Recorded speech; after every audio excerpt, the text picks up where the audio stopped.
साध संगत जी, इस वीडियो में हम आपको हाल ही में हजूर महाराज जी द्वारा महाराष्ट्र के पुणे और नासिक में दिए गए सत्संग और सवाल जवाब कार्यक्रम का संपूर्ण विवरण देंगे। नासिक में हजूर महाराज जी का चौथा सत्संग 23 अप्रैल को नासिक में हजूर महाराज जी ने लगभग 30 मिनट का सत्संग फरमाया। यह उनका महाराष्ट्र में चौथा सत्संग था। इससे पहले वे गोवा, पुणे और औरंगाबाद में सत्संग कर चुके हैं। नासिक में संगत भाव विभोर हो गई जब हजूर जी बिना बाबा जी के अकेले पधारे, लेकिन जैसे ही उन्होंने बोलना आरंभ किया, उनकी वाणी की मिठास ने संगत के हृदय को छू लिया। उनकी हर बात दिल को गहराई से स्पर्श करती रही।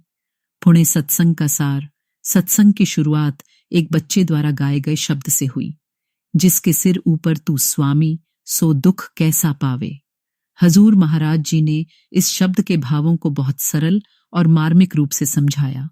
जब हम खुद को मालिक के हवाले कर देते हैं तो वही मालिक हमारी संभाल करता है।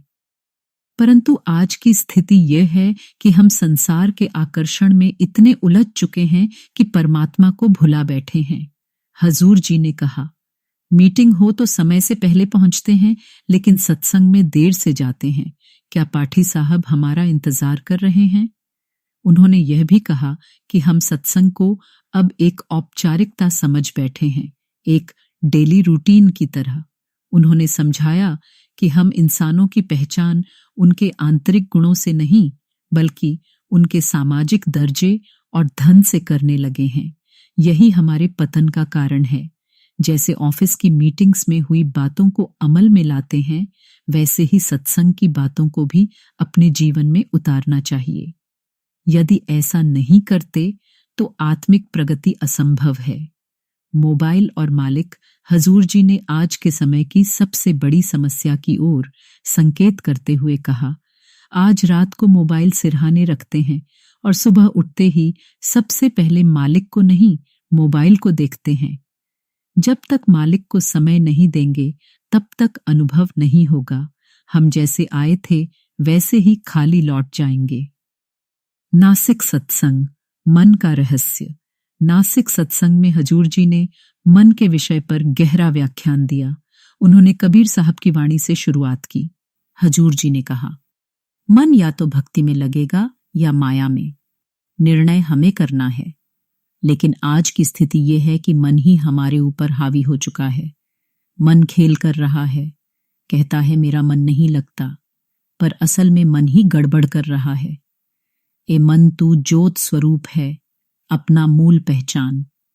पर माया की परतों ने हमें हमारी सच्चाई से दूर कर दिया है। सिकंदर की कहानी।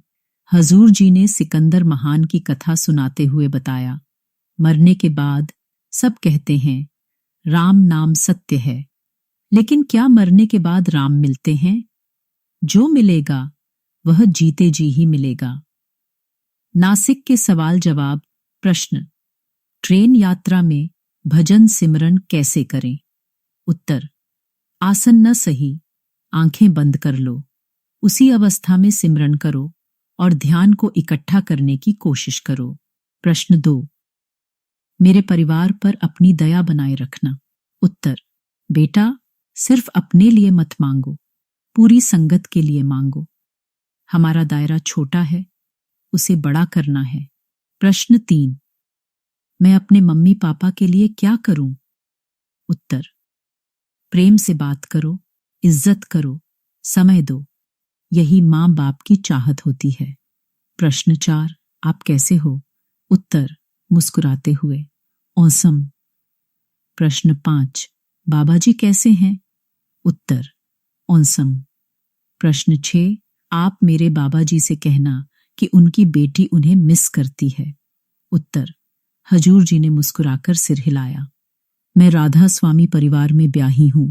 सत्संग में शांति मिलती है, लेकिन हाल ही में किसी की मृत्यु हो गई। डर लगता है अगर मेरे साथ ऐसा हुआ तो? उत्तर, बेटा हमें हर बार मालिक की मर्जी समझ नहीं आती, लेकिन जो होता है वह उसकी योजना का हिस्सा होता है। अगर तुम्हारा दिल दूसरों के दुख से कांपता है तो समझो मालिक तुम्हारे जरिए काम कर रहा है। डर मत। अपना डर और चिंता मालिक के चरणों में रख दो। वह हर मोड़ पर तुम्हारे साथ है। अगर कोई खुद की जान ले ले तो क्या वह गलत है? उत्तर: खुद की जान लेना सबसे बड़ा पाप है। मालिक ने हमें जीवन एक उद्देश्य से दिया है।